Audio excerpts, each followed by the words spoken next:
राज्य स्वाधीनता संग्रामी समिति पक्षर आयोजित होईछि गांधी जयंती। एही कार्यक्रम में राज्यपाल रघुवर दास, आईन मंत्री पृथ्वीराज हरिचंदन, बीजेपी विधायक बाबू सिंह समेत बहु वरिष्ठ और विशिष्ट व्यक्ति सामिल होते।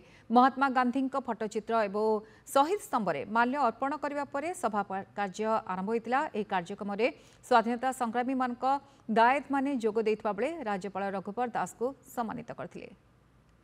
आज़ादी के इतने वर्ष बीत जाने के बाद भी जो राष्ट्रपिता महात्मा गांधी का सपना था उस पर किसी ने ध्यान नहीं दिया। लेकिन 2 अक्टूबर आज ही के दिन 2014 में स्वयं हमारे देश के प्रधानमंत्री झाड़ू लेकर स्वच्छता अभियान की शुरुआत किए थे। तो आज 10वीं जयंती है।